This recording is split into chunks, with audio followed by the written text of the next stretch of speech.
El pasado 31 de diciembre, cuando el año terminaba, también se apagaba la vida del papa más polémico de los últimos siglos, por un único motivo. En 600 años ha sido el único en dimitir del cargo, un teólogo extraordinario, al que incluso se ha llegado a comparar con San Agustín. Benedicto XVI fallecía rodeado del secretismo que suele envolver a todo lo que tiene que ver con la Santa Sede. Su lucha contra la mafia, el blanqueo de dinero y la masonería, según algunos autores muy instalados en el seno de la Iglesia, hizo que Joseph Ratzinger no se viese con la energía suficiente para pelear contra las fuerzas oscuras que, según afirman los expertos, aún permanecen entre las sombras vaticanas. Pero esto es solo un aperitivo de lo que te vamos a contar en los próximos minutos. Iniciamos viaje. El tañer de campanas en el Vaticano por la muerte del Papa Benedicto XVI a sus 95 años. Un Papa conservador que revolucionó y cambió la historia con su renuncia, sobrepasado por la vergüenza de los abusos sexuales a menores en el seno de la Iglesia. Lidió también con el Batilix, 8 años de pontificado. Javier Martínez Brocal, Ciudad del Vaticano, ¿qué se respira ahí en estos momentos? Pues Roma llora por segunda vez a Benedicto XVI. La primera fue cuando renunció a su papado en 2013 y la segunda esta mañana tras su fallecimiento en el exmonasterio Mater Ecclesia en los Jardines Vaticanos. Este lunes se abrirá la cámara ardiente en la Basílica de San Pedro y el funeral será este jueves. Lo presidirá el Papa Francisco y Benedicto ha pedido que sea sobrio y sencillo. Es la última lección de Benedicto XVI, el Papa profesor, el cardenal que quería retirarse para regresar a las aulas, pero que sin embargo convirtieron en pontífice. The Vatican has announced the death of Pope Benedict XVI at the age of 95. His health had been worsening in recent weeks. Carissimi fratelli e sorelle, supplichiamo umilmente Dio, Padre di misericordia, per il Papa emerito Benedetto, che si è addormentato nel Signore. 8 ans plus tôt, une fumée blanche s'échappait de la chapelle Sixtine après 4 tours de scrutin. Le conclave élisait un pape allemand, le premier de l'histoire. Habemus papam. À 78 ans, le cardinal Joseph Ratzinger succède au populaire Jean-Paul II. En muchos aspectos, Benedicto XVI fue el papa de la mala reputación. Durante casi 24 años fue el ejecutor de la doctrina del Papa Juan Pablo II y por su infancia en Alemania a la sombra del régimen nazi de Hitler, a menudo se referían a él de forma poco halagadora como el Rottweiler de Dios o el Cardenal Panzer. Jesús, ich liebe dich. Jesús te amo en alemán. Dicen que estas fueron las últimas palabras de un papa para el que muchos fieles piden ni más ni menos que una rápida ascensión a los altares. Pero que, bueno, pues para otros ha sido el protagonista de la mayor traición de los últimos siglos. Porque como defendía su antecesor en el cargo, el combativo Juan Pablo II, un papa debe de morir ejerciendo el cargo para el que ha sido elegido, ni más ni menos que por inspiración del Espíritu Santo. Hola, buenas noches, bienvenidos al Colegio Invisible. Nosotros estamos aquí en directo desde el estudio 1 de Onda Cero Radio en San Sebastián de los Reyes. Y hoy os vamos a hablar de una de las etapas más oscuras del papado, que además hay que decir que se desarrolla en los últimos 50 años. También os vamos a hablar de sus protagonistas, de las conspiraciones vaticanas, de las luchas pasadas, pero también de las actuales, y de la historia de algunos papas de otro tiempo que más parecían representar al de ahí abajo, ya sabéis, a ese que dicen que huele a azufre, que al de ahí arriba. Y lo haremos acompañados de buenos amigos que de estos temas saben muchísimo. Pero antes, Laura Falcó, ¿cómo estás? Pues aquí, la mar de bien y con ganas, ya teníamos ganas de un directo. ¿Verdad? Oye, vaya tema este, ¿eh? Parece que siempre todo lo que tiene que ver con el Vaticano está rodeado de inquinas, de conspiraciones, de susurros, ¿verdad? Bueno, claro, a ver, si se dice que el poder corrompe, imagina el poder que puede tener y hasta dónde podría llegar su mal uso si hablamos de alguien que encima se supone que es el representante de Dios en la tierra. ¿Te extraña que haya inquinas o conspiraciones? Bueno, además todo parece que se reparte como si todavía estuviéramos en un estado tremendamente avanzado, posiblemente con el mayor nivel de espionaje de todo el planeta, pero que se mueve casi con unos criterios medievales, ¿no? Solo la propia representación del Papa como máximo representante de ese principado es un, bueno, recuerda un poco a eso, ¿no? Totalmente. Aquí a mi vera están tanto José Guijarro, buenas noches. Muy buenas noches, Loren. Buenas noches, Laura. ¿Tú qué dices de este asunto? Pues, a ver, si una institución como la Iglesia Católica ha sido capaz de pervivir durante 2000 años inalterada, es en parte gracias a estar al lado del poder y de ser supremacista en cuanto a ideas, iba a decir políticas, no, de estar junto a la política y el poder en general. Y por lo tanto, estamos en un tema fascinante porque afecta a una gran parte del mundo, el mundo cristiano, pero naturalmente su impacto va más allá del mundo cristiano, porque afecta a todo el mundo. Lo que está claro es que en estos 2 milenios se han adaptado magistralmente al paso de los tiempos en todos los sentidos. Jesús Ortega, compañero, escepticismo poco esta noche, más bien información periodística, ¿verdad? Pues sí, es lo bueno de estos temas relacionados con las intrigas, las conspiraciones y los episodios, vamos a decir, oscuros de la historia, ¿no? Que uno puede acudir, a veces más sesgado, con menos posibilidades, pero puede acudir a información, a datos y contrastar eso que está tan manido, ¿no? De que la realidad muchas veces supera la ficción, y hoy lo vamos a comprobar. Bueno, pues hay que decir que hoy en las calderas del Colegio Invisible, porque hay que decir que fuera hace muchísimo frío, no sé cómo estáis en el resto de España, pero aquí en Madrid, ahora mismo no sé si estamos ya bajo cero, pero menos mal, tenemos en las calderas al gran Sergio Monforte, que va a hacer que esta noche sea cálida como pocas.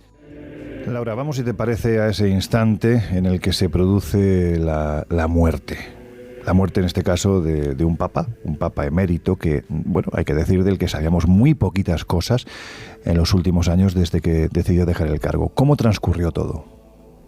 Pues mira, partimos del miércoles 28 de diciembre, cuando el Papa Francisco da la noticia de que la salud de Benedicto, la verdad es que está cada vez peor, que se agrava, y este fallece el sábado 31 de diciembre de 2022 a las 9:34 de la mañana en su habitación del primer piso del monasterio Mater Ecclesiae, ubicado justamente en los jardines del Vaticano.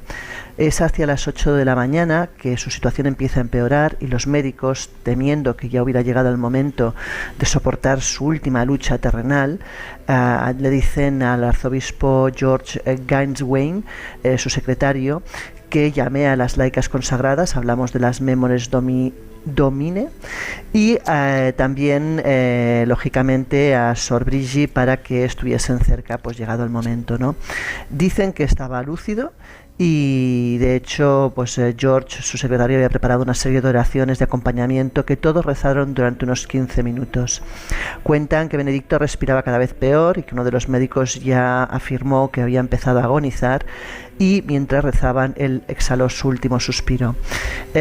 Continuaron con las oraciones, concluyeron cantando el Alma Redemptoris Mater y, según dicen, pues murió en la octava Navidad, que era su tiempo litúrgico favorito. De hecho, bueno, entonces ya Gainswain fue quien llamó por teléfono a Francisco para avisarle del fallecimiento, y 10 minutos después este le visitó para dar la bendición final y rezar en silencio junto a él. De hecho, Francisco ese mismo sábado elogió la figura de Benedicto XVI al recordar que fue una persona noble y amable, y dijo textualmente: solo Dios conoce el valor y la fuerza de su intercesión, de sus sacrificios ofrecidos por el bien de la Iglesia. Claro, estamos hablando de una situación tan tremendamente anómala como es el hecho de que fallezca un papa y no haya cónclave, porque hay un papa que está, bueno, pues rigiendo los destinos de la Iglesia. ¿Cuándo se ha visto que un papa despida a otro papa? O sea, es curioso, vamos, ¿verdad? Totalmente. Bueno, pues hay que decir que a pesar de todo, la Iglesia, en este tipo de casos, lógicamente, pone en marcha una serie de protocolos, bueno, pues porque hay que decir que hay unas reglas muy rígidas, podemos decir, como comentábamos hace unos minutos, que casi medievales, que se aplican cada vez que fallece un pontífice, ¿no, Josep? Así es, que no es el caso del Papa Ratzinger, porque aquí no entra en juego el camarlengo, que sí lo hace en las circunstancias normales de la muerte de un pontífice, cuando después de certificar la muerte entra en juego esta figura y retira el pañuelo de su rostro. En presencia del maestro de ceremonia y de los prelados de la Casa Pontificia, el camarlengo se acerca a la cama, retira el pañuelo que cubre el rostro y le llama 3 veces por su nombre, igual que en los evangelios. Y por después, el nombre papal, entiendo. Por el nombre papal, claro, obviamente. Después golpea su frente con un pequeño martillo de plata que tiene el mango de marfil y tras verificar dice en latín veri papas mortus est, que equivale a decir de verdad el papa ha muerto. A continuación retira el anillo del dedo del pescador, que es el símbolo del poder pontificio, y esta es la señal de que el reinado ha concluido, machacándolo junto con un sello de plomo para evitar que nadie pueda firmar nada a partir de ese o sea, es un anillo único en este caso, pues me parece que estamos hablando del Señor de los Anillos, pero es un anillo único que una vez que es destruido desaparece completamente. Exactamente. Se anuncia la muerte del Papa, se levanta acta de fallecimiento y es cuando las campanas de San Pedro, como escuchábamos al principio del programa, doblan a muerto, anunciando al mundo y a Roma de la muerte del pontífice. A partir de ahí entran en juego los llamados embalsamadores. Salvo que el Papa haya dicho lo contrario, el procedimiento exige que se le extraigan las vísceras, que son depositadas en urnas, igual que hacían los egipcios en la cripta subterránea de la iglesia de San Vicente y San Anastasio, frente a la Fontana di Trevi, en Roma. Y la normativa vaticana prohíbe fotografiar al Papa muerto, que en este caso han trascendido un montón de fotografías de Ratzinger. Ojo, porque puede darse permiso para que se hagan fotos oficiales, pero no se pueden hacer a nivel público. Y una vez embalsamado, se le reviste con sotana blanca y la mitra y es llevado a la Capilla Sixtina, escoltado por prelados y cirios de cardenales. Después será colocado debajo del juicio final, donde los fieles le rendirán el último tributo. Finalmente, por la noche, una vez cerrado el portón de bronce, el cadáver del Papa es entregado a los canónigos de San Pedro, que le vestirán con los hábitos pontificios y allí permanecerá 3 días antes de que las exequias concluyan.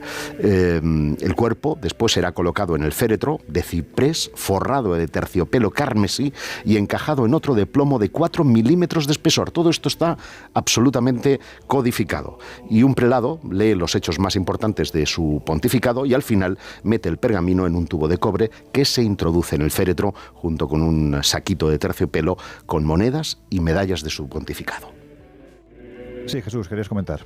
No, estaba también pensando en aquello del martillo, ¿no? Que levantó mucha polémica con el fallecimiento, de si se le daba o no se le daba, por aquello de si era o no era emérito, ¿no? Que está contemplado en el tema del derecho canónico, pero planteaba una especie de laguna, ¿no? Porque como vamos a comentar, hacía mucho tiempo que un papa no renunciaba. Claro, además estamos hablando de que la figura de Ratzinger, al que se ha llegado a comparar como gran teólogo que ha sido, con la figura ni más ni menos que de San Agustín, hay que decir que tenía tantas filias como fobias, es decir, había tanta gente dentro de la curia vaticana que lo admiraba y lo quería como aquellos que lo rechazaban por lo que hemos dicho hace unos minutos, ¿no? Porque poco menos que lo veían como una especie de traidor al dogma. Desde luego Juan Pablo II, que fue en este sentido, bueno, pues su primero cuando Ratzinger era lo que decían en las crónicas periodísticas, ¿no? Una especie de Rottweiler de Dios, ¿no?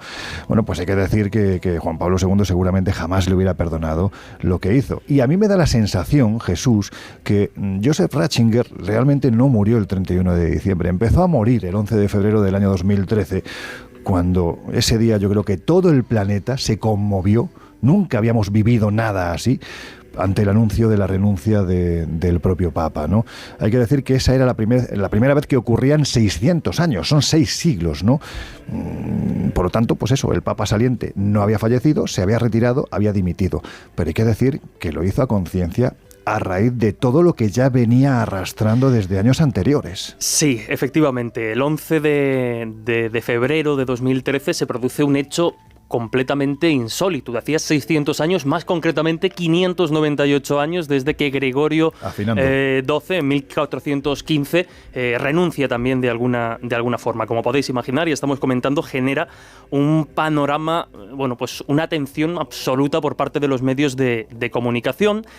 Genera toda clase de comentarios, toda clase de polémicas. Como hemos dicho, el Código de Derecho Canónico prevé la renuncia del Papa. De hecho, en la actualización de 1983 la contempla, y además con unas características muy concretas, porque dice que la renuncia sea libre y se manifieste formalmente, pero no que sea aceptada por nadie.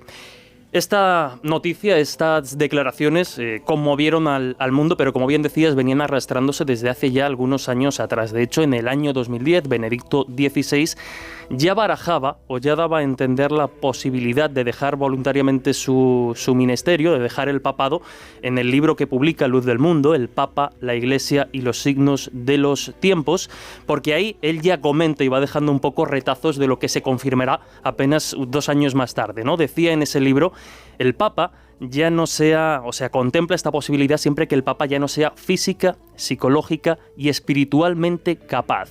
Entonces tiene el derecho y bajo ciertas circunstancias la obligación de renunciar. Como decimos, 2 años después de estas declaraciones en su libro, la salud empieza ya a fastidiarle y a aquejar a Benedicto XVI, y digamos que es la versión, vamos a decir, oficial a la que se acoge el Vaticano cuando todo esto se empieza a desarrollar. Sí que es cierto que una serie de problemas cardíacos ya se iba viendo que a determinados actos no acudía o su ausencia era muy, muy pronunciada. Y todo esto, pues ya digo, por una serie de problemas de salud que incluso su hermano llegó a comentar en unas declaraciones meses antes de este anuncio a la prensa, meses antes de esta declaración, que ya no tenía la energía, que no dejaba de sentirse más y más viejo y que estaba en un proceso natural de envejecimiento, ¿no? Y pero que quería vivir esta vejez con calma. Más allá de esto, Jesús, yo entiendo que el hombre, claro, físicamente se encontraba mal, no podía con la carga que me imagino que debe de ser llevar ni más ni menos que ser la cabeza visible de más de 1.000 millones de personas en todo el planeta, pero ¿hasta qué punto los escándalos que se produjeron en esos años anteriores minaron ese físico? Es decir, el escándalo que se asocia a la etapa de gobierno de la Iglesia de Benedicto XVI se llama Batilix. Pues sí, muy sencillo, ¿no? Además, tampoco hace falta aclarar demasiado el concepto que mezcla Vaticano con Wikileaks y toda esa liberación de información que pone en jaque en su momento al gobierno de Estados Unidos, y algo parecido pasó con el Vaticano, ¿no? Y con el Papa. Una serie de informes y de estudios filtrados a la prensa empiezan a hablarnos de escándalos tanto económicos como, sobre todo, y quizá lo más polémico, sexuales, ¿no? Se empieza a hablar de determinados abusos por parte de miembros de la Iglesia de diferentes estamentos. Se empieza a hablar también de una serie de obispos y cardenales que están mezclados en ciertas tramas pues eso, de abuso a menores, conspiraciones. Un tema también relacionado con el asunto del Banco Vaticano y determinadas financiaciones que iremos comentando. Y todo esto, pues obviamente genera una tensión y genera unas presiones y unos escándalos que tuvo un efecto mediático notable en la imagen ya no solo de la Iglesia Católica, sino directamente de Benedicto XVI. Pero déjame decir, antes de que nos pongamos el foco en el Batilix, que muchos católicos católicos más tradicionalistas, que pudieran echarse las manos a la cabeza porque un papa no muriera ostentando su cargo, hay que preguntarse cuántos papas a lo largo de la historia no han sido asesinados por sicarios de Cristo. Unos cuantos, Laura, porque de hecho es algo de lo que, si os parece, nos vamos a remontar. Vamos a dejar un momento, vamos a hacer una pausa, ¿no? En este siglo XXI nuestro, y nos vamos a remontar a siglos pasados. Lo vamos a hacer además de la mano de una persona que conoce muy bien la historia más oculta de los papas, esas historias que generalmente no se han contado, quizás incluso hasta más crudas que el propio escándalo del Batilix, y que, bueno, pues es una persona, es un compañero, un periodista al que le hemos enviado una serie de preguntas, ¿verdad, Laura? Efectivamente, hablamos pues de Javier García Blanco, un queridísimo compañero que durante años fue jefe de edición de la revista Año Cero. También él es periodista, fotógrafo y escritor, y tras cursar sus estudios de Historia del Arte en la Universidad de Zaragoza, empezó a trabajar pues como freelance para distintos medios de comunicación como El Español, El Mundo, Yo Donald, Lonely Planet o Condé Nast Traveler.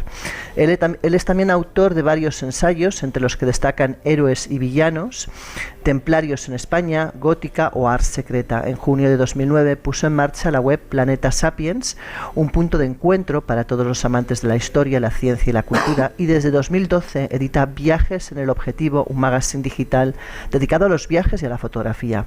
Y el asunto por el que hoy nos acompaña pues es porque escribió el libro Historia oculta de los papas. Bueno, pues si te parece, a Javier le mandamos un fuerte abrazo porque está viajando ahora mismo hacia Qatar, pero no queríamos no queríamos quedarnos, ¿no?, sin la presencia de este hombre que sabe mucho de este asunto, y le hemos mandado una serie de preguntas. Laura, si te parece, vamos a darle salida. Pues vamos, mira, lo primero que le preguntamos es a qué se refieren algunos expertos en teología cuando se refieren al fraude de los primeros papas. Y esto es lo que nos ha contestado. Los primeros papas que aparecen en las listas oficiales del Vaticano pues tampoco habrían sido tales, porque en principio las comunidades cristianas se regían ellas mismas sin que hubiera una cabeza visible al frente, ¿no? ¿Por qué se hizo esto? Pues precisamente porque en esos siglos, en esos primeros tiempos de la Iglesia o del cristianismo, existía pues una serie de amenazas para la que hoy es la doctrina católica, ¿no? Entre ellas pues varias corrientes de cristianismo, pero que no eran las que posteriormente quedarían asentadas como ortodoxas u oficiales. Y bueno, una forma de distinguir o de mantener la preponderancia de la línea oficial frente a esas otras herejías cristianas que había en ese momento, e incluso algunas corrientes paganas, como pudiera ser el mitraísmo, que también tenía mucha fuerza en esos primeros siglos, pues fue crear una sucesión de obispos que habrían enlazado a la figura de San Pedro con los posteriores papas y de esa forma dar cierta legitimidad, ¿no?, a la Iglesia. Bueno, pues otro de esos asuntos que a mí me ha llamado la atención es que comienza su libro asegurando, y cito textualmente, que está dedicado a los cientos de miles de personas que a lo largo de los 2000 años que han transcurrido desde entonces se han convertido en víctimas de la ambición, el fanatismo y la intolerancia de unos hombres que deberían ser buenos. La pregunta, por tanto, que le hemos hecho es obvia, ¿no? ¿Tantos malos ha habido? Quizás porque son personajes que ostentan un poder muy elevado, incluso hoy en día, pero sobre todo en siglos pasados en los que su poder era superior a muchos monarcas o emperadores, pues bueno, en muchos casos estos pontífices se dejaron llevar por la ira, provocando guerras para defender o para ampliar los estados pontificios, o bien persiguieron a los herejes a través de la Santa Inquisición, llevando a la muerte a muchas de estas personas. Y bueno, en definitiva, son hombres de carne y hueso, como el resto, por mucho que se les atribuya esa infalibilidad papal en cuestiones de dogma y de doctrina, y por tanto pues están sujetos también a las pasiones de todo tipo, y eso incluye pues en muchos casos la violencia, desenfreno sexual y otras muchas conductas que no son las más apropiadas para un pontífice de la Iglesia Católica. Ojo, que también dentro de lo que es esta institución hay gente buena, no, buenísima, demostrándolo cada día. Jesús, si te parece, antes de irnos, de terminar esta primera media hora, ¿qué están contando nuestros oyentes? Pues muy rápidamente nos dicen por las diferentes vías, entre ellas WhatsApp: hola, os descubrí antes del verano y desde entonces os escucho en bucle. Sois increíbles, cómo mantenéis el aura de misterio todo el programa. Un saludo y enhorabuena. En Twitter, por ejemplo, en Teos, uno de nuestros invisibles que no falta a la cita, nos dice: buenas madrugadas, invisibles, con muchas ganas de escucharos en una nueva incursión en el mejor periodismo radiofónico del misterio. Bueno, pues gracias por estar ahí. Estamos tocando este asunto con todo el respeto que se merece, lógicamente, sin olvidar de que estamos hablando de una institución que está regida por seres humanos, sin más. Y como seres humanos que son, pues tienen sus virtudes, que son muchas, pero también algún que otro defectillo que vamos a analizar en nuestra segunda hora. Os dejamos en la compañía de nuestros queridos compañeros de los servicios informativos. Enseguida volvemos. Con dolore vi informiamo che il Papa Emerito Benedetto XVI è deceduto questa mattina alle ore 9:34 Come sapete, già da lunedì dovrebbe essere presente il corpo del Papa Emerito nella Basilica di San Pietro per le preghiere, per un ultimo saluto, un incontro con tutti quei fedeli che volessero recarvisi.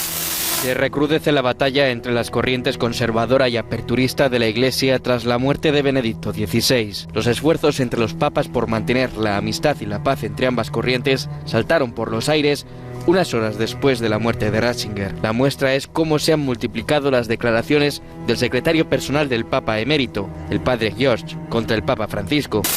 El Papa Emérito Benedicto XVI ha fallecido este 31 de diciembre a los 95 años de edad en el Monasterio del Vaticano, donde residía desde su histórica renuncia en 2013.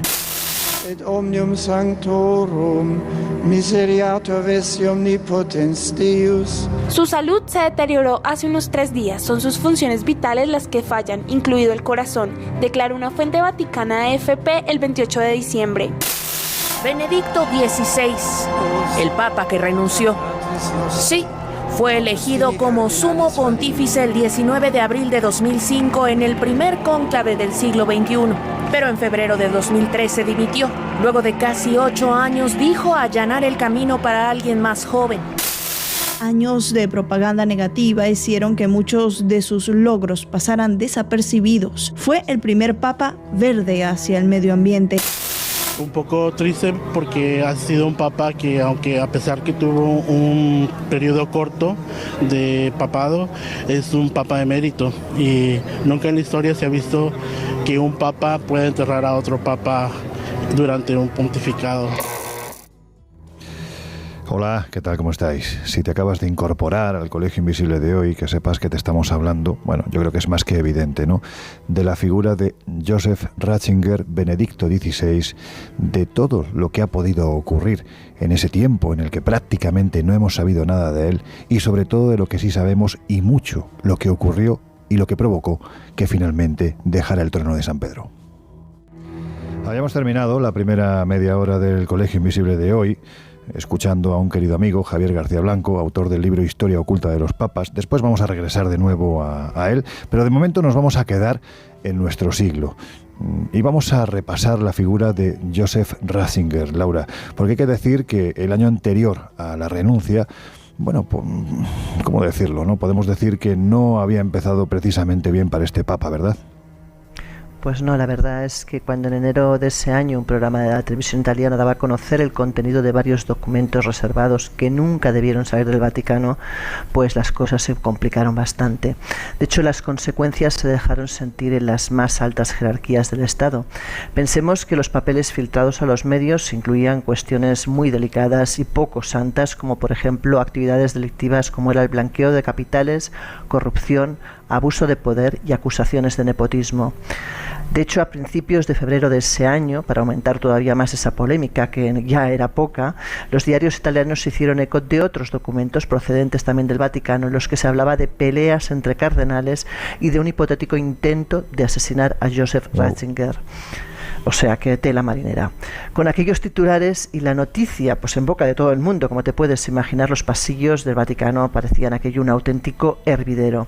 Pero también, evidentemente, un lugar peligroso, porque cuando estas cosas ocurren, evidentemente nadie quiere verse afectado y todo el mundo quiere salir indemne. Lógicamente. De hecho, aquella tarde... ¿Perdona? No, sí, digo que lógicamente, claro, que todo el mundo quiere salir... Por eso.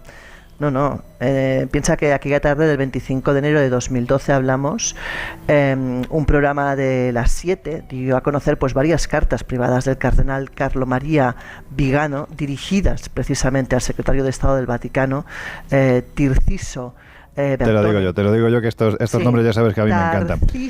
Tarcisio Bertone. ¿Sí? Tarcisio Pietro Bertone era. Yo os recuerdo que soy disléxica y no puedo evitar que a veces haga estas cosas raras con las letras, o sea que bueno, ya es parte de la gracia. Bueno, pues iba dirigida a este señor y también al propio Papa.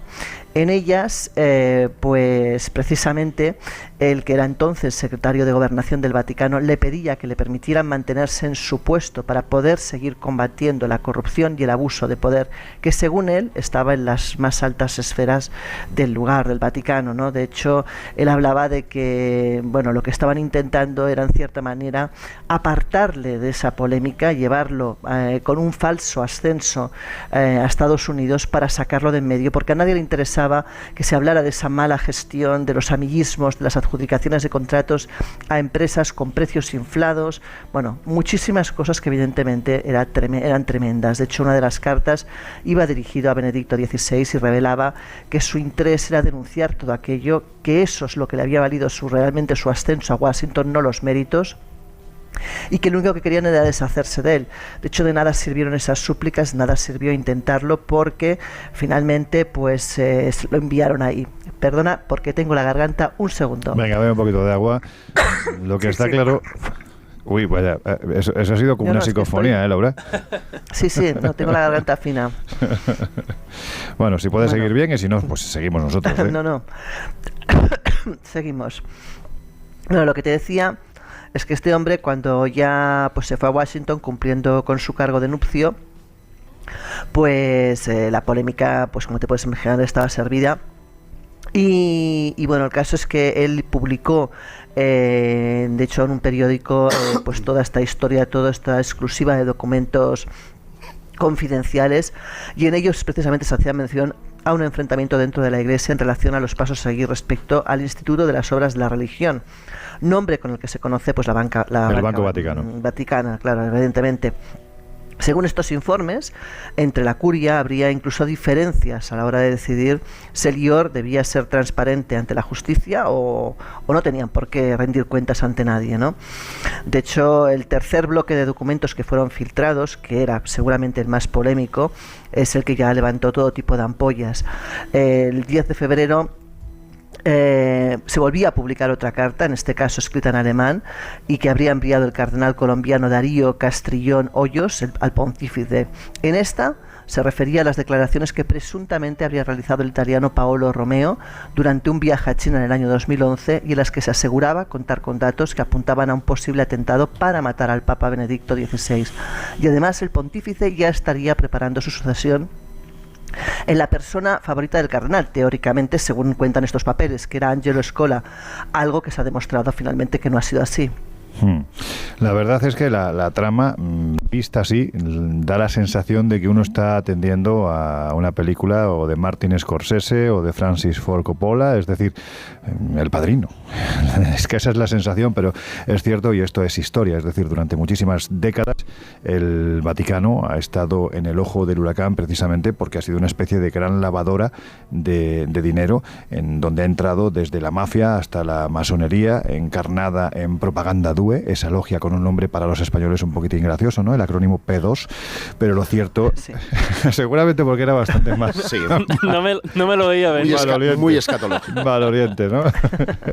Pero lo cierto es que este papa entró con esas ganas de hacer limpieza, de que la Iglesia volviera a ser la Iglesia, entre comillas, pobre de Cristo y sobre todo limpia de este tipo de personajes. Algo que ya en su tiempo intentó otro de los grandes personajes de la Iglesia, Albino Luciani, más conocido como Juan Pablo I, ya sabemos cómo terminó al cabo de un mes. Por lo tanto, no sé vosotros, a mí nos da la sensación de que Joseph Ratzinger, antes de entrar a formar parte de la curia, incluso ya, bueno, siendo papa de la Iglesia Católica Apostólica de Roma, nos da la sensación de que antes, cuando él durante 24 años, que se dice pronto, fue el prefecto de la congregación para la doctrina de la fe, la antigua Inquisición, nos da la sensación de que la imagen que transmitía Ratzinger era precisamente todo lo contrario a lo que después fue, un hombre, entre comillas, débil, que no era capaz de enfrentarse a esos cuervos vaticanos que estaban dispuestos a hacer lo que fuera, se hablaba incluso de asesinato para acabar con él.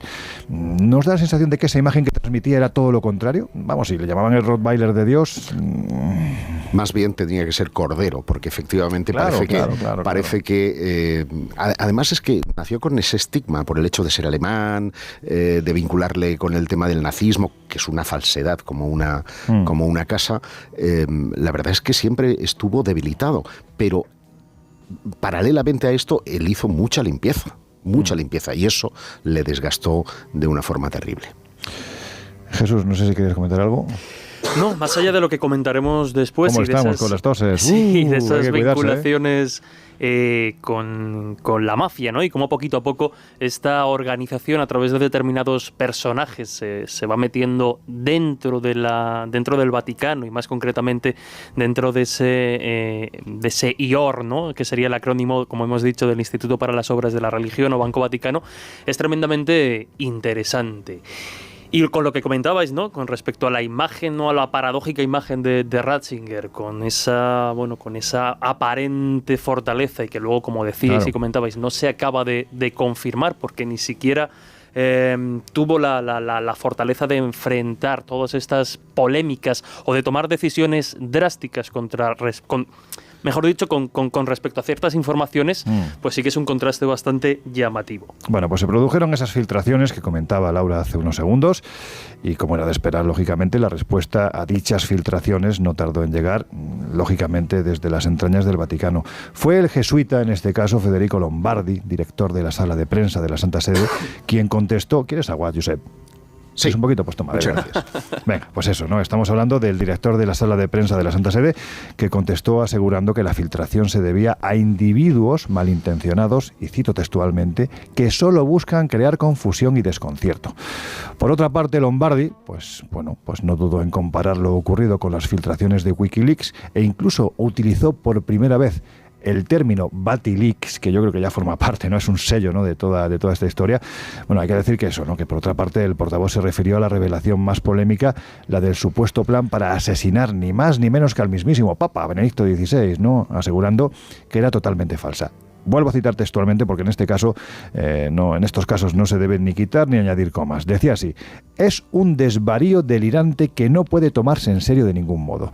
Por otro lado, l'Osservatore Romano, que como bien sabemos es el diario oficial del Vaticano, tampoco dejó pasar la polémica, y en un editorial achacó las filtraciones y ataques a personas irresponsables e indignas. El texto además añadía que Benedicto XVI es un pastor dulce que no retrocede ante los lobos. Bueno, pues un año después los lobos lograron su cometido y Benedicto XVI tuvo que retirarse. Claro, aquí la pregunta, Josep, es ¿cómo reaccionó la Iglesia ante estos ataques que fueron constantes? Pues fíjate, con el escándalo todavía en los medios de comunicación, la Santa Sede trató de averiguar de dónde venían las filtraciones, porque temía que el enemigo estaba en casa. Y según dio a conocer el diario La República, la Gendarmería Vaticana estaba realizando inspecciones en las oficinas administrativas de la Santa Sede y logró identificar a los responsables de la filtración. Las cartas que habían recibido tanto el Papa como el secretario de Estado por el cardenal Vigano habían sido entregadas desde algún despacho de la sección segunda de la propia Secretaría de Estado. Y los documentos confidenciales de las actividades del Banco Vaticano habían salido de los archivos de la sección primera. Había, por tanto, una guerra en el seno de la Iglesia, una guerra en el seno de la curia romana. Tanto es así que el 18 de febrero, porque se eligieron las fechas además de una forma milimétrica, había tenido lugar la ceremonia del consistorio, una reunión del Sacro Colegio, en la que Benedicto XVI nombró 22 nuevos cardenales, 18 de ellos con derecho de elector en un futuro cónclave. Y en lo que respecta al caso Vigano, no se puede negar que el traslado de este cardenal a los Estados Unidos estuvo motivado por sus declaraciones en la cúpula vaticana. Y hay que añadir que existía una profunda enemistad entre Vigano y el secretario de Estado, el ya mencionado Tarcisio Bertone. Una profunda enemistad que lo que revelaba es que él era el enemigo a batir. Y el Vatileaks desveló esa existencia de enfrentamiento entre cardenales y otros altos cargos de la Iglesia. Y en lo relativo a las acusaciones contra el Banco Vaticano, pues todo parece indicar que Benedicto XVI y su segundo al mando, Tarcisio Bertone, habrían tomado medidas destinadas a cambiar la mala imagen que desde hacía décadas se había cernido sobre el Banco Vaticano. La propia Secretaría de Estado que dirigía Bertone aceptó la renuncia al cargo el 31 de agosto de 2013 e insistió que ya no quedaba nada, ni siquiera un empleado de aquel banco que llegó a convertirse en una inspiración para la película de Francis Ford Coppola, El Padrino, como tú decías. Fíjate hasta qué punto nos guiamos a veces por pues las sensaciones que nos puede transmitir una persona, ¿no? En este caso yo creo que Benedicto XVI, hay quien dice, quien lo ha conocido, que ha sido un hombre absolutamente maravilloso, aparte de un firme creyente, un defensor de la fe. Y un gran teólogo. Y un gran teólogo, ¿no? Y sin embargo la imagen que transmitía el pobre pues era todo lo contrario, ¿no? Daba la sensación de ser un hombre pues bastante gélido, rudo, en fin, pues una persona con la que era difícil mantener una conversación. Y su segundo de a bordo, en este caso, Tarcisio Bertone, también tenía esa imagen. De hecho, se planteaba como el sucesor de Ratzinger, del mismo modo que en su momento todas las quinielas iban por Ratzinger como sucesor de Juan Pablo II. Y ninguna de las quinielas hablaba bien ni de Ratzinger ni de Tarcisio Bertone. Y sin embargo, fíjate, eran los dos que estaban intentando hacer esa limpieza en un lugar, en una cloaca que olía verdaderamente mal. De hecho, Jesús, la situación llegó a ser tan turbia que incluso todavía hoy, en ciertos medios italianos, no dudan en hacer un juego de palabras con, pues lo que es la célebre Cosa Nostra, ¿no? La mafia de origen siciliano, al hablar literalmente de la Chiesa Nostra, literalmente lo que es la Iglesia nuestra, ¿no? Para referirse a esos excesos delictivos de algunos miembros del IOR de la Banca Vaticana. Hay que decir que los periodistas que han rastreado las pistas de este asunto coinciden en una misma conclusión. La mafia italoamericana se valió de las instituciones financieras del Vaticano para blanquear su dinero sucio. Porque hay que decir que todo esto viene de mucho antes. Pues sí, viene de mucho antes y de un personaje clave en toda esta historia, en toda esta trama, que es Michel Sindona, que es un banquero milanés que amasó fortuna precisamente blanqueando el dinero de diferentes familias mafiosas de Nueva York. Pues bien, Sindona había conocido, como decías, ya muchos años antes, al cardenal Montini, que para el que no lo reconozca diremos que fue el futuro Papa Pablo VI, Fíjate. A quien ya ayudó en su época de cardenal a financiar, por ejemplo, entre otras cosas, la construcción de un asilo en la diócesis de este cardenal, futuro Papa, y desde entonces pues se creó entre ellos una amistad, ¿no? Una amistad y una relación que permitió a este banquero de la mafia, de diferentes familias mafiosas, conocer a otro personaje, quizá más importante en todo lo que tiene que ver con este tema de blanqueo de dinero de la mafia a través del Vaticano, como fue Massimo Spada, que era entonces, como digo, el director del Banco Vaticano. Con el tiempo, estas relaciones, estas amistades, estos tentáculos se van ampliando y Sindona conoce a otro personaje clave en esta historia, como fue Licio Gelli, que era pues un empresario de oscuro pasado, que incluso pues había sido en su adolescencia, en su juventud, mejor dicho, camisa negra con Mussolini, había luchado en España precisamente en el bando franquista, después fue colaborador de los nazis, y como estas personas que se saben mover muy bien, ¿no? En tiempos convulsos, acabó trabajando incluso para el KGB y la CIA. Aquí entra en juego otra pieza clave, ¿no? Que amplía el exotismo de toda esta historia, porque este Gelli, este personaje que hemos comentado, acaba sintiendo con los años una fascinación bastante intensa por el asunto de la masonería y decide entrar en una logia, y cuando él obtiene el grado de gran maestro, funda la suya propia, esta que hemos dicho, Propaganda Due, que sería, ¿no? la P2. Pues bien, aquí ya juntamos a dos personajes con oscuras intenciones, vamos a decirlo, a este banquero o a este blanqueador oficial, entre comillas, del dinero de la mafia, a Sindona, con Gelli, que lo que van estrechando lazos con diferentes miembros del Vaticano, y acaban entablando relación con Monseñor Paul Marcinkus, que no sé si lo pronuncio bien, Marcinkus, ¿no? Bueno, pues bien, en 1963 fue el guardaespaldas de Pablo VI, al que ya hemos mencionado, y tras salvarle la vida se convierte en su hombre de confianza. Perdona que te interrumpa, Jesús. Yo ahora mismo recomiendo a nuestros oyentes, a nuestros queridos invisibles, que entren en San Google, en el oráculo, y busquen a Monseñor Marcinkus, porque van a flipar. Es que era un personaje de un tamaño tan descomunal y tan fuerte que realmente impresionaba que ese señor llevara sotana y alzacuellos. Era una especie de boxeador gigante, o sea, una pasada. Pues gigante era también su influencia, en este caso sobre Pablo VI, porque acaba convirtiéndose o acaban nombrándolo director del Instituto para las Obras de la Religión, que ya hemos dicho que es el nombre, ¿no?, del Banco Vaticano. Pues bien, este Marcinkus acaba siguiendo los consejos de Sindona, este mafioso inicial con el que empezábamos, y comienza a invertir el dinero de la Iglesia. Ya cuando se establece esta relación, Sindona lo que hace es que aprovecha la estructura bancaria vaticana para, bueno, pues realizar y llevar a cabo sus actividades ilegales y blanquear el dinero de la mafia y evadir impuestos. Todas estas actividades acabaron saltando y dinamitando la figura de Sindona, porque bueno, cuando ya empiezan a circular estos rumores, su imperio se hunde, es obligado a emigrar y a huir a Estados Unidos, y allí lo que hace es que todos estos beneficios que había tenido durante años con este blanqueo de dinero a través del Vaticano, pues lo que hace es provocar enormes pérdidas. Aquí, obviamente, cuando saltan estos rumores, tanto Marcinkus como las diferentes figuras del Vaticano implicadas lo que hacen es desligarse y decir que no conocían a este señor, que no tenían nada que ver con él.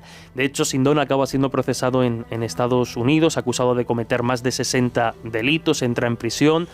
Más tarde es extraditado a Italia, y aquí empiezan ya un poco las circunstancias misteriosas, porque nunca tuvo ocasión de cumplir la cadena perpetua a la que le fue impuesta, porque 2 días después de ser encarcelado murió víctima de un café que contenía veneno.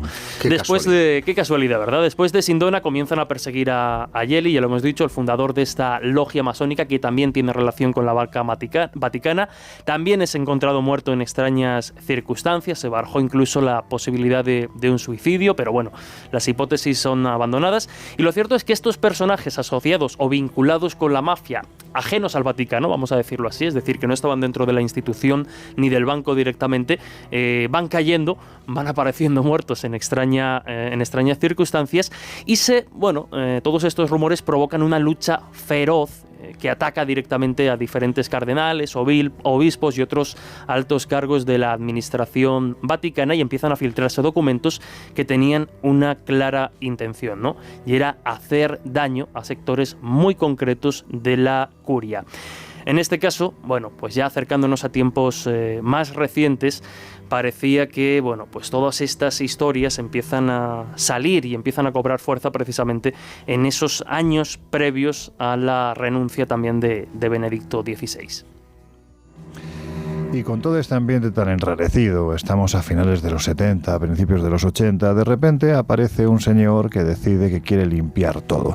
La misma idea que tenía Joseph Ratzinger antes de verse obligado a dimitir. Laura, ese personaje que lo intentó se llamaba Albino Luciani. ¿Quién era y qué ocurrió con él? Pues fíjate, en la madrugada del 29 de septiembre de 1978, 33 días después de su consagración como papa, Albino Luciani, que tomó el cargo como Juan Pablo I, apareció muerto en sus habitaciones. De hecho, ese mismo día, a primera hora de la mañana, la Secretaría de Estado del Vaticano realizó un comunicado explicando las circunstancias en las que había descubierto el cadáver. Según contaban ellos, hacia las 5:30 de la mañana, el secretario particular del Papa, el irlandés John Magee, no habiéndose encontrado en la capilla con él como era de costumbre, accedió a su habitación y le encontró muerto en la cama con la luz encendida como si aún leyera. Según el médico Dr. R. Buzzonetti, que acudió inmediatamente y que constató su muerte, todo hacía apuntar a que fue pues una muerte entre comillas natural que aconteció sobre las 11 horas del día anterior a causa de un infarto. Sin embargo, las cosas empezaron a no casar, y es que ese mismo día un periodista averiguó que realmente fue la hermana Vincenza, una religiosa que solía atender a Luciani, y no su secretario, quien había encontrado el cuerpo. Según la monja, halló a Juan Pablo I sentado en la cama con la luz encendida y las gafas puestas y sujetando entre sus manos unos documentos que más tarde desaparecieron misteriosamente.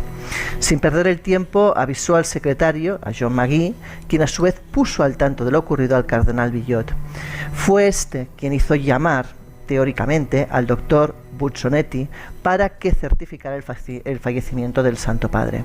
Después llegaron los embalsamadores, quienes al examinar el cadáver determinaron que debía haber muerto más tarde de lo asegurado por el comunicado oficial. O sea, las discrepancias cada vez eran mayores. Sorprendentemente, los miembros del Sacro Colegio y más especialmente el cardenal Villot rechazaron la realización de una autopsia, lo cual también parece bastante sospechoso, curioso, por no decir muy sospechoso, ¿no? Sobre todo teniendo en cuenta que las declaraciones de la hermana Vincenza no casaban con lo que habían dicho anteriormente. Todo era un poco extraño. Según la religiosa, Juan Pablo I había estado muy nervioso la noche anterior a su muerte, lo cual hacía sospechar que algo para él ya no iba bien. En opinión de la monja, seguramente debido a una fuerte discusión que el pontífice había tenido con Villot y con otros purpurados sobre los cambios que tenía pensado acometer en la propia curia y en el IOR. En 1991 los periódicos de todo el mundo revelaron nuevas informaciones según las cuales la hermana Vincenza no había encontrado realmente a su santidad en la cama, sino sentado en su despacho y frente a su testamento y a un documento confidencial de la Secretaría de Estado del Vaticano. La información procedía del hermano del pontífice y de su sobrina, quienes años tras años y años de silencio habían decidido a contar todo lo que sabían.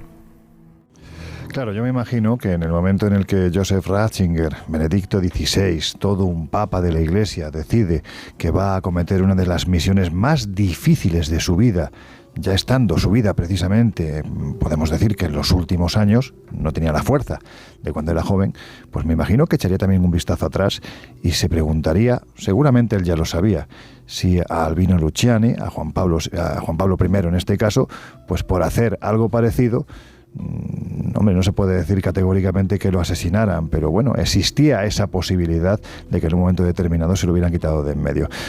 Lo que quiero preguntaros a los tres es un poco una reflexión. Es que da la sensación, a la vista de lo que venimos contando, es que, bueno, pues que Benedicto XVI, en el tiempo que estuvo de papa, es que no lo tuvo fácil.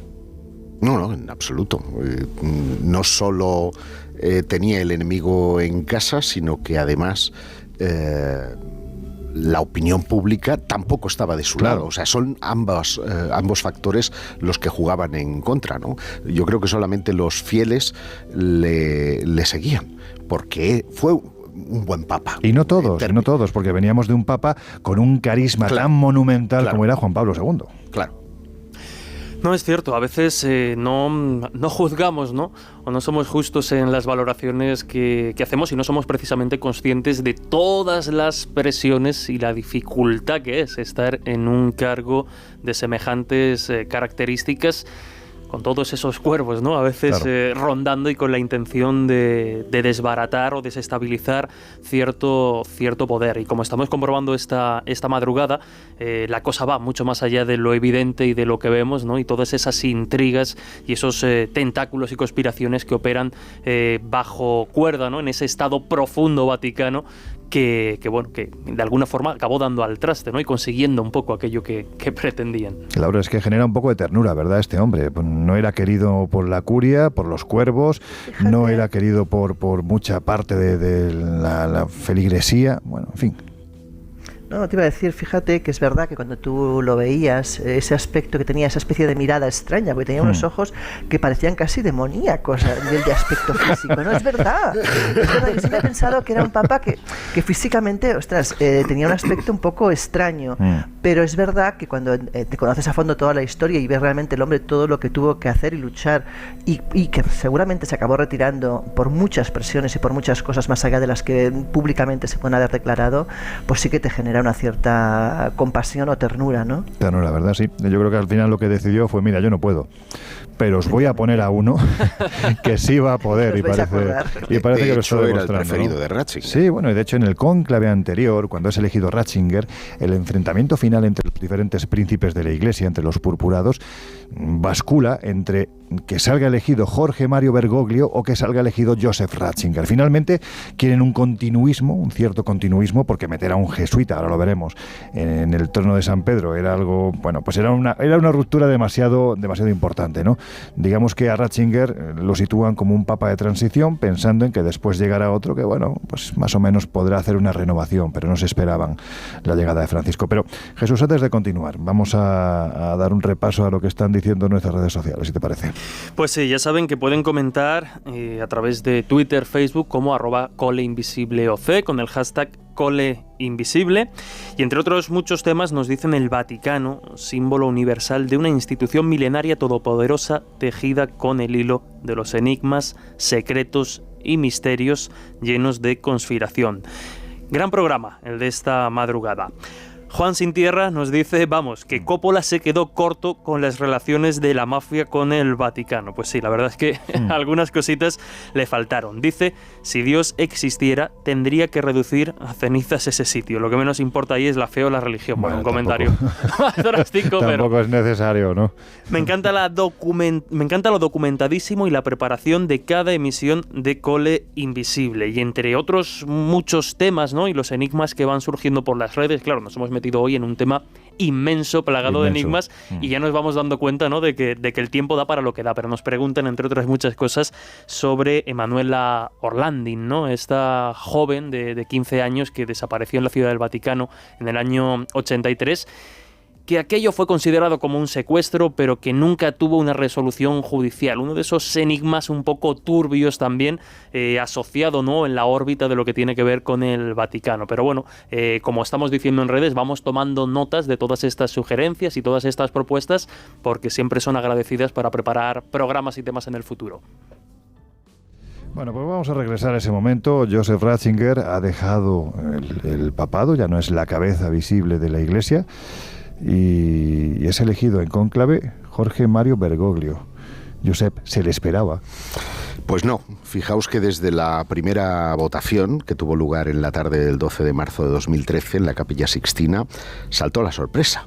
El arzobispo de Milán, Angelo Scola, que era el favorito en las quinielas de los papables y el preferido del Papa Ratzinger, obtuvo muchos menos votos de los que se esperaba. 30 papeletas frente a las 26 de Jorge Bergoglio. Y de cómo se llegó a nombrar al Papa Francisco, para muchos es sorprendente, porque según cuenta el periodista irlandés Gerard O'Connell en su libro La elección del Papa Francisco, un relato íntimo del cónclave que cambió la historia, la fumata blanca no fue cosa del Espíritu Santo. Según las fuentes que desvelaron al periodista irlandés el secreto del cónclave, fueron las cenas, reuniones e intrigas las que al final concluyeron con la elección del arzobispo de Buenos Aires. En la reconstrucción de aquellos frenéticos días, O'Connell reporta cómo los periódicos italianos estaban seguros de que Scola entraba en la Capilla Sixtina con cerca de 40 votos. Sin embargo, durante las congregaciones generales, las reuniones de todo el colegio cardenalicio antes del cónclave, algunos cardenales extranjeros ya manifestaron claramente un sentimiento anti-italiano, porque italianos eran casi todos aquellos que estuvieron involucrados en el citado Vatilix. Y el 9 de marzo, Bergoglio dio su discurso. Hasta entonces nadie había hablado de él, simplemente no estaba en las quinielas. Pero esa intervención en español de 3 minutos y medio parece que lo catapultó a la pantalla del radar de muchos electores.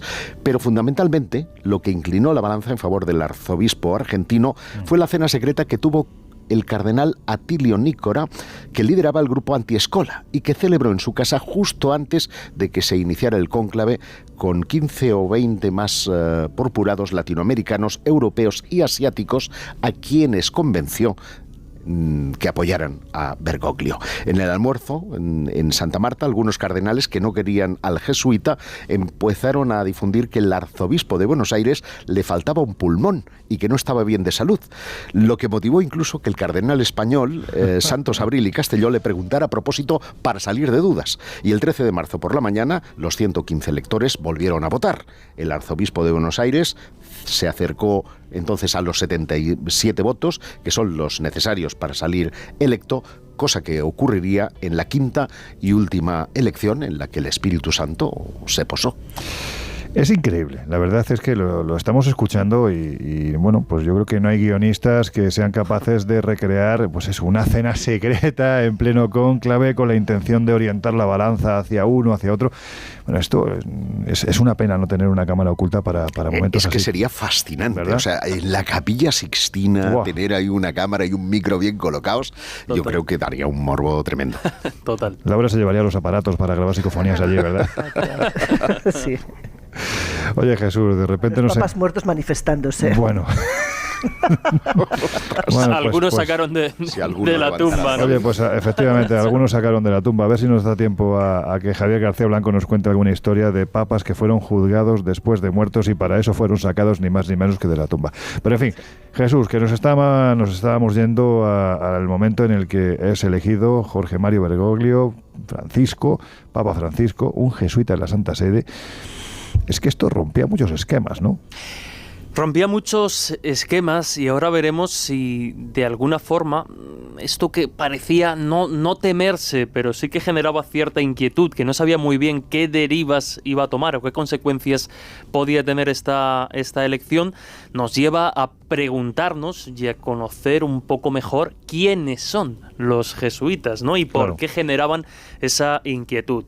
Y lo que hemos hecho es preguntarle a alguien que no solo del asunto vaticano, sino de todo lo que tiene que ver con las religiones, sabe bastante. Es el compañero Juan José Sánchez Oro, historiador, colaborador asiduo de la revista Año Cero, también de esta casa en el programa La Rosa de los Vientos, sí, con señor. Nosotros aquí en verano, y que, insisto, no es un apasionado de todo lo que tiene que ver con el tema del Vaticano. Y le hemos preguntado que nos vaya haciendo poquito a poquito, nos vaya desgranando para comprender mejor la dimensión de esta historia, cuál es el origen de los jesuitas. Así que, si os parece, lo escuchamos. Lo escuchamos.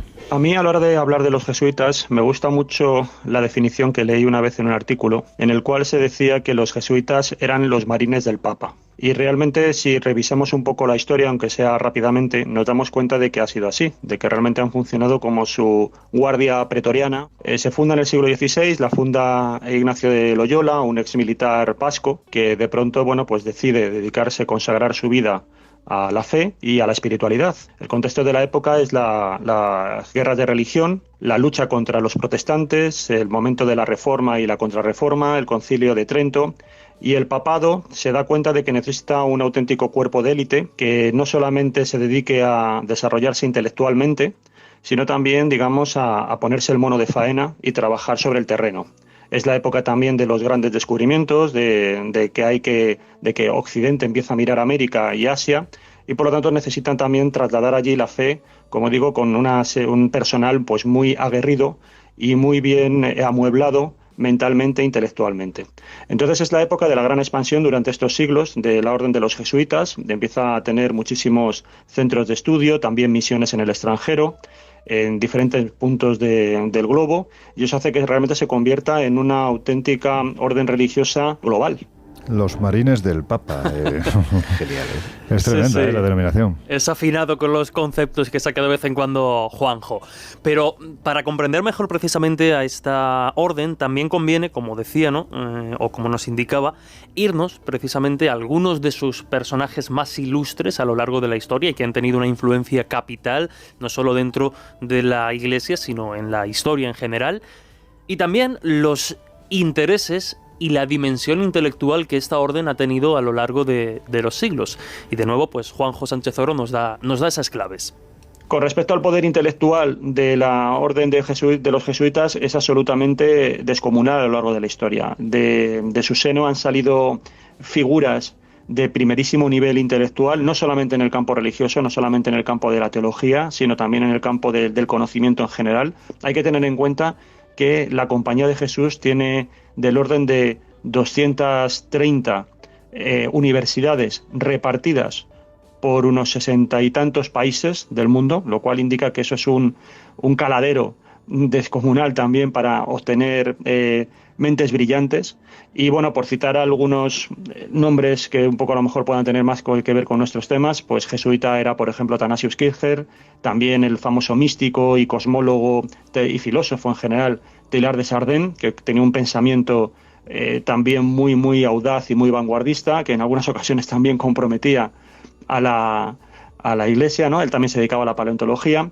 Y luego, por ejemplo, pues en esa dimensión también de la orden de los jesuitas, de estar siempre a la vanguardia, ellos fueron también los creadores, o por lo menos se les adjudicó la administración del primer observatorio astronómico que tuvo el Vaticano, ya en el siglo XVI, y también hoy en día lo siguen gestionando y han sido tan audaces en ese sentido de celebrar congresos dedicados a analizar la posible existencia de vida extraterrestre o no en el cosmos y cómo se tiene que plantear un posible contacto o cómo afrontarlo desde el punto de vista científico, pero también desde el punto de vista teológico. Mira, vamos a adelantar una noticia, ¿no? Y es que precisamente hemos tenido la oportunidad de entrevistar a Jorge Gabriel Funes, que durante muchos años ha sido el director del Observatorio Vaticano, precisamente para esta serie que estamos preparando ya, esta tercera temporada que estamos preparando para D-Max, nuestros queridos extraterrestres.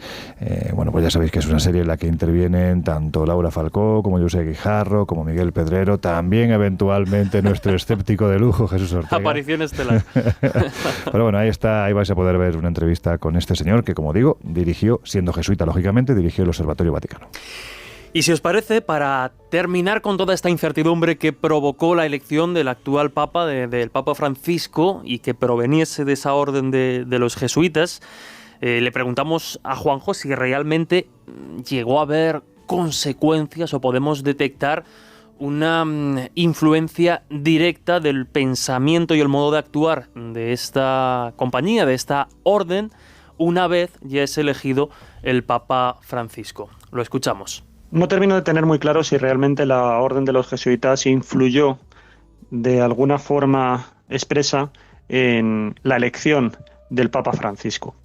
A mí me da la sensación de que realmente después del gobierno y de la renuncia de Benedicto XVI, la Iglesia entró en colapso, la situación era ya desesperada y lo que ocurrió es que se trató de buscar una figura de confianza y en ese sentido es cierto que los jesuitas a lo largo de la historia han demostrado ser una multinacional, porque realmente es un poder global, es una multinacional fiable y de absoluta confianza. Entonces, el hecho de tener a un papa como Francisco, de esa procedencia, que además ha ejercido el poder en una situación muy complicada durante la dictadura de Argentina, pues parecía que era un hombre bragado en situaciones complicadas como la que realmente le tocaba afrontar en el Vaticano. A mí me gusta también un poco a la hora de tratar de reflejar qué es lo que hay ahí en el Vaticano.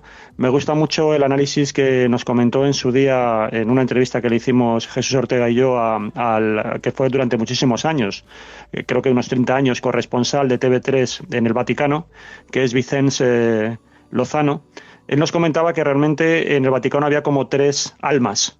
Normalmente se suele decir que hay 2, ¿no? El alma conservadora y el alma progresista. Bueno, él habla de una tercera, que es realmente la que genera toda esta turbulencia dentro del Vaticano, y son aquellos que realmente entienden el Vaticano como una forma de vida. Entonces se deben solamente a sí mismos y a los privilegios que han conseguido obtener dentro del Vaticano. No hay que hablarles de ideología o de teología porque ellos están a otra cosa que es estar a lo suyo. Y es de ahí donde han salido todas esas corruptelas, negocios, pedofilias, en fin, todo lo que sabemos, ¿no? de mundo absolutamente sucio y oscuro y de cloacas que hay dentro del Vaticano. Es curioso, ¿no? Porque los jesuitas siempre han sido, o han tenido la imagen de ser los arribistas, los revolucionarios, ese sector más a la izquierda dentro del Vaticano, y precisamente por eso, Laura, no han sido muy queridos, ¿no? Digamos que históricamente hay muchos que han aborrecido la orden de los jesuitas. Pues fíjate que uno de los más enconados detractores de esa orden fue precisamente el Papa Clemente XIV en el siglo XVIII, en el que la compañía sería pues expulsada de varios países. Este pontífice, cediendo a las presiones de los gobiernos de Francia y España, promulgó el breve Dominus Ac Redemptor, por el que disolvía la compañía que entonces era comandada por Lorenzo Ricci. Inmersos en la esfera de la conspiración, que perseguirá siempre siempre a los jesuitas, como hemos visto a lo largo de la historia, algunos de los personajes culparán a sus miembros nada menos que de la muerte del pontífice por haber disuelto la Orden de Jesús.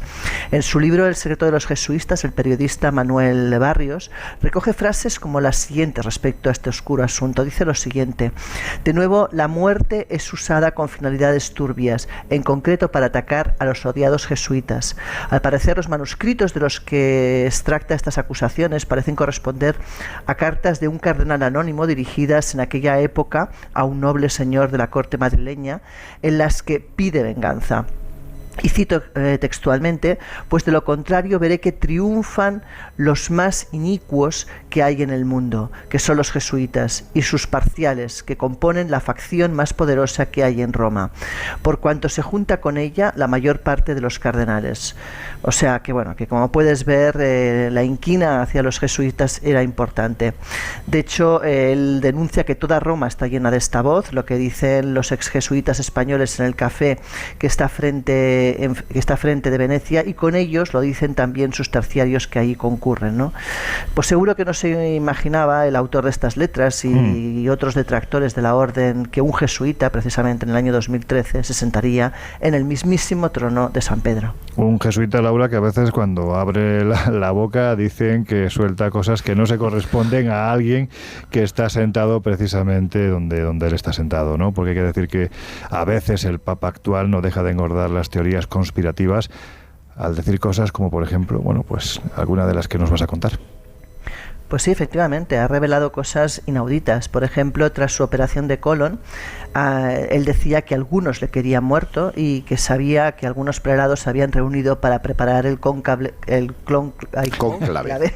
Madre mía, sí, sí. Conclave. Pensando que su estado de salud era peor de lo que realmente era.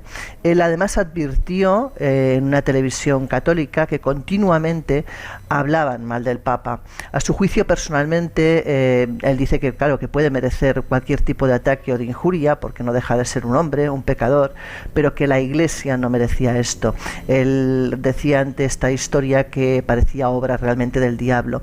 También comentó que habían clérigos que hacían comentarios malos, tanto sobre su persona como sobre algunas acciones, y que reconoce que a veces le faltaba la paciencia, especialmente cuando juzgan sin abrir un diálogo lógico y digno, ¿no?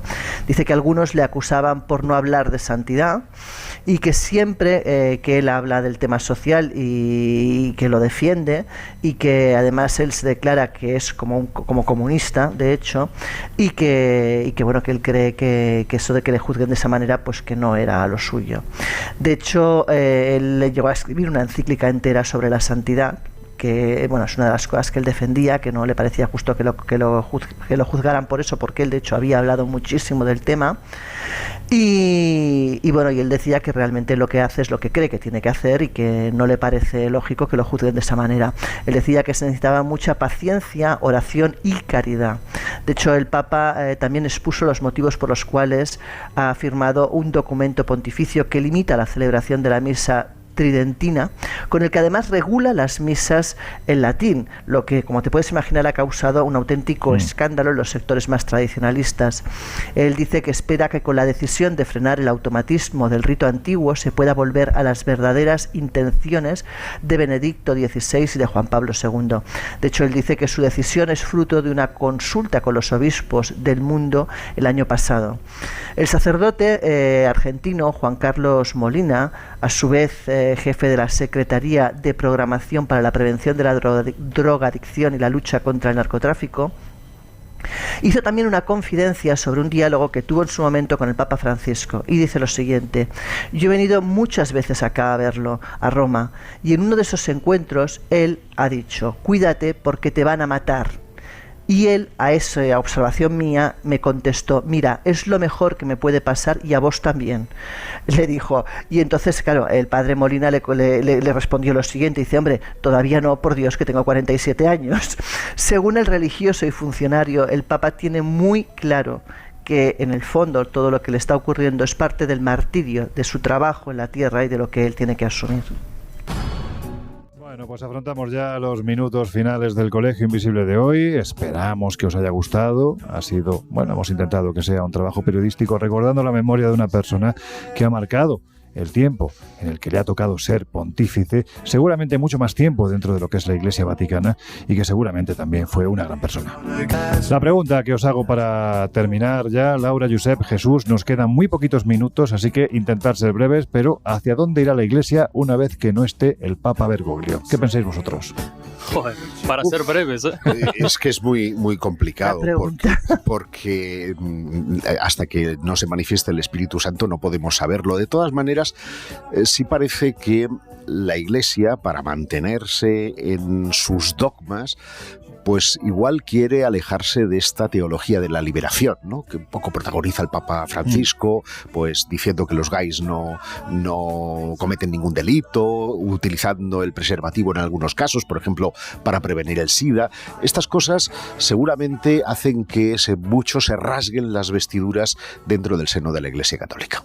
Muy rápidamente, y apostillando, ¿no?, y secundando lo que dice Josep, es difícil de prever, pero es cierto que una institución que, como hemos comentado durante todo el programa, se ha mantenido durante miles de años, sabe adaptarse muy bien, o por lo menos mantenerse, ¿no? Y lo sigue demostrando. ¿Hacia dónde irá? Lo tendremos que ir viendo año a año, ¿no? Y papa a papa. Igual no queda tanto. Laura, ¿habrá mayor conservadurismo o mayor aperturismo? ¿Tú qué opinas? Yo no sé si habrá aperturismo o conservadurismo, pero evidentemente si no son capaces de adecuar su filosofía a las necesidades de las generaciones futuras, se van a ver con la iglesia vacía, ¿no? Entonces yo creo que más allá de lo que ellos deseen, también tendrán que ser inteligentes y pensar qué es lo que la gente espera de ellos. Me quedo con lo que dice Josep. Saben adaptarse fantásticamente bien.